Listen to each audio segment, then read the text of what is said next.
जय श्री कृष्णा। मैं हूं एडवोकेट मंजू मेनारिया। आज हम पढ़ेंगे टोर्ट की जो अपनी सीरीज चल रही है उसका नेक्स्ट टॉपिक, क्षति की दुरुस्तता का सिद्धांत। आज का टॉपिक है अपना क्षति की दुरुस्तता का सिद्धांत।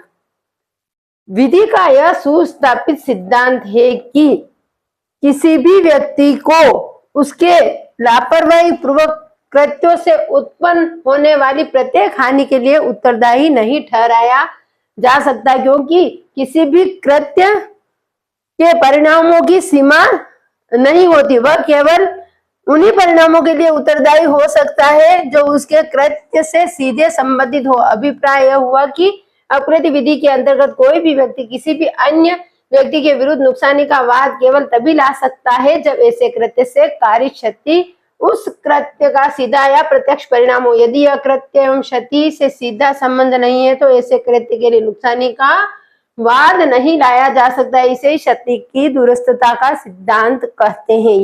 ये थी अपनी किताबी लैंग्वेज। इसको अपनी लैंग्वेज में अपन समझने का प्रयास करेंगे। क्षति की दुरुस्तता का सिद्धांत विधि का यह सुस्थापित सिद्धांत है कि किसी भी व्यक्ति के द्वारा किए गए कृत्य से होने वाली हानि के लिए उसे दोषी नहीं ठहराया जा सकता, क्योंकि किसी भी कृत्य के परिणामों की कोई सीमा नहीं होती है। जो भी कोई भी कार्य किया जाता है उसके परिणामों की कोई सीमा परिणामों की कोई सीमा नहीं होती है। केवल उन्हीं परिणामों के लिए उस व्यक्ति को उत्तरदायी ठहराया जाता है जिन कृत्यों से उस होने वाली हानि से उसका सीधा संबंध हो। अगर उस कृत्य से अगर सीधा संबंध नहीं है तो उसके लिए नुकसानी का वाद नहीं लाया जा सकता, उसे अनुयोज्य नहीं माना गया है। अब इसे अपन एक जो केस है उसके माध्यम से देखेंगे। होप्स बनाम L&S रेलवे कंपनी। ये जो केस है, इस केस में क्या होता है कि जो वादी जो होता है वो अपने परिवार के साथ कहीं जा रहा होता है और अपने परिवार के लिए रेलवे से टिकट लेता है तथा वो रेल में बैठकर अपने वो प्रस्थान करता है। और रेलवे जो कर्मचारी थे उनकी लापरवाही की वजह से उसको गंतव्य स्थान पर न पहुंचाकर उसको बीच रास्ते में उतार दिया जाता है।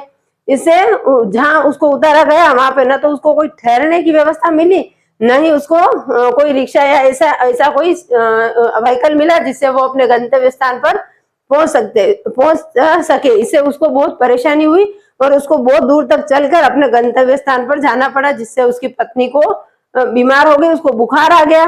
तो उस वादी ने प्रतिवादी के विरुद्ध नुकसानी का वाद दायर किया कोर्ट में। तो न्यायालय ने उसने वाद दायर किया। उसमें उसने ये मांग करी कि भाई मुझे असुविधा रेलवे कर्मचारियों की लापरवाही की वजह से मुझे असुविधा हुई तथा मेरी पत्नी बीमार हो गई, उसके लिए नुकसानी का वाद दायर किया। तो न्यायालय ने उसको असुविधा के लिए तो उस प्रतिवादी को उत्तरदायी ठहराया, लेकिन जो उसकी पत्नी बीमार हो गई थी उसके लिए उसे उत्तरदायी नहीं ठहराया, क्योंकि सामान्य कोई व्यक्ति चलने से भी बीमार हो जाए इसका कोई अनुमान नहीं लगाया जा सकता। उससे कोई जो रेलवे कर्मचारी की जो लापरवाही उससे उस बीमारी का कोई सीधा संबंध नहीं था। इससे उस प्रतिवादी को सिर्फ उसके जो असुविधा हुई उसके लिए उत्तरदायी ठहराया गया तथा उसके लिए उसको नुकसानी की भरपाई करवाई तथा जो उसके पत्नी बीमार हुई थी उसके लिए उसे उत्तरदायी नहीं ठहराया। धन्यवाद। ऐसे ही और वीडियो के लिए हमारे साथ बने रहिए। जय श्री कृष्ण।